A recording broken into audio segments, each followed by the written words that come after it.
Assalamualaikum warahmatullahi wabarakatuh. Nama saya Zatulia Zidah dengan NIM 40120191014. Nah, di video kali ini saya akan mempresentasikan hasil kerja saya yang dibimbing langsung oleh Bapak Dr. Erli Ridho Kismawadi, SEIMA.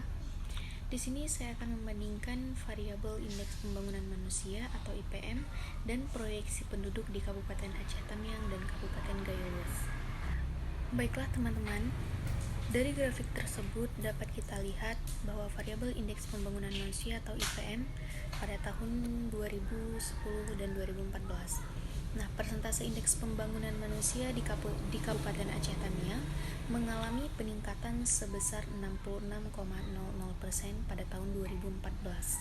Kemudian, IPM dibangun oleh 3 pendekatan, yaitu seperti pendidikan, kesehatan, dan kehidupan yang layak.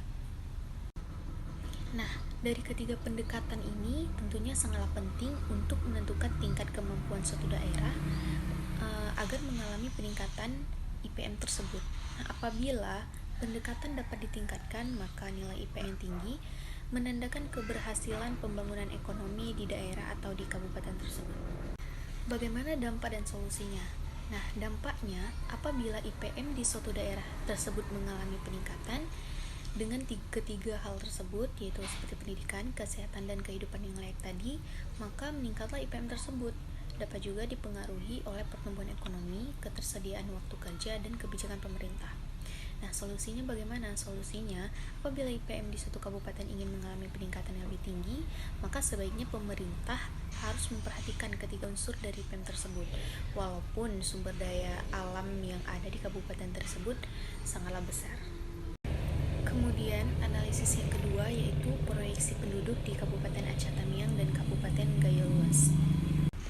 Baiklah, sebelumnya kependudukan yaitu merupakan hal ihwal yang berkaitan dengan jumlah, struktur, umur, jenis kelamin, agama, kelahiran, perkawinan, kematian, mobilitas, dan kualitas serta ketahanannya yang menyangkut politik, ekonomi, sosial, dan budaya. Nah, dari grafik tersebut dapat kita lihat pada tahun 2013 sampai 2014 jumlah penduduk di Kabupaten Aceh Tamiang ini mengalami pertumbuhan sekitar 25,00%.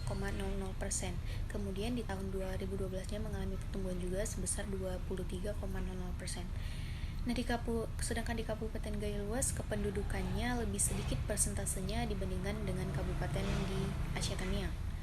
Nah, tentunya di grafik di atas juga menunjukkan bahwa pada tahun 2010 sampai 2014 Aceh Tamiang memiliki lebih banyak penduduk dan terus meningkat setiap tahunnya dibandingkan dengan Kabupaten Gayo Luas yang memiliki penduduk relatif lebih sedikit. Nah, hal ini mengakibatkan padatnya pemukiman di daerah sepanjang jalan lintas Aceh dan Sumatera.